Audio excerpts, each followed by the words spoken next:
Like, can you elaborate on the projects part? Like, what all skills one need to make good projects, and what do you mean what do you mean by a good project?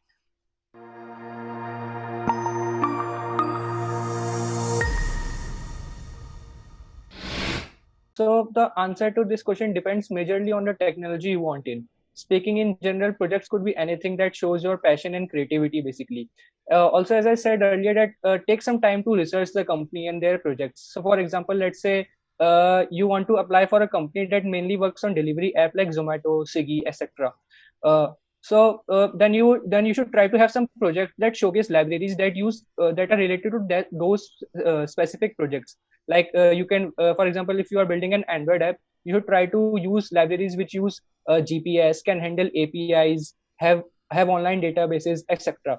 So yeah, another example would be, let us say that there is a company that works in computer vision domain, and two guys applied to that company. Both are given is that both are fluent in deep learning, but one has heavily worked on projects related to NLP, and the other guy has projects on related to computer vision. So it is obvious that the later one will have higher chance of getting shortlisted for the interview, because he matched company's requirements. And companies sometimes also mention the projects they have been working on, which is even great for you as it saves the research time. Basically, your profile should look like it has been built for that specific job or project.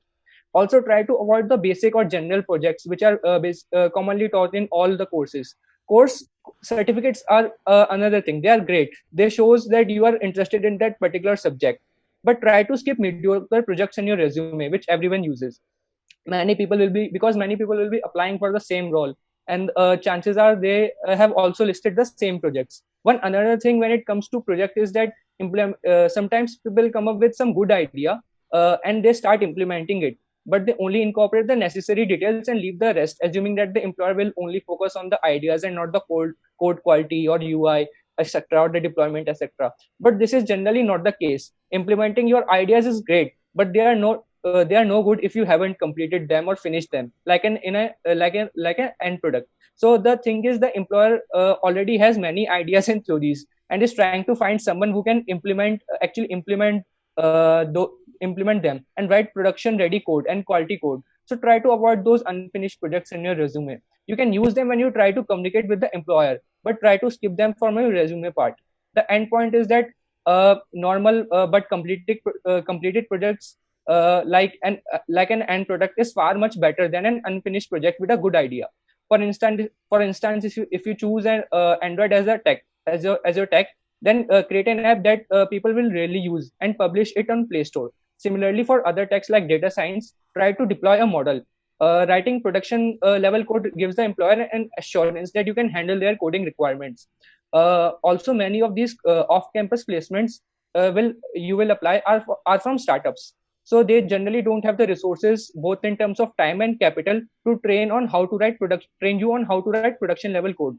So they are looking for people who can already write quality code. So try to have at least one project which follows an ideal architecture and is completely production ready. At the end, I would say that applying course theory to real world is the key. Perfect. So I think Anurag has elaborated a lot. So I think that's a perfect thing. Like, as he elaborated, like, project means a live project.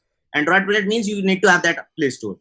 Web project means you need to have a website, right? Data science means you need to have a working model. So have the live projects that will give the factor. Okay, this person is able to work end to end, right? This person is able to write the production level code which can work on production. Okay. For new programming updates and videos, subscribe to Coding Ninjas channel.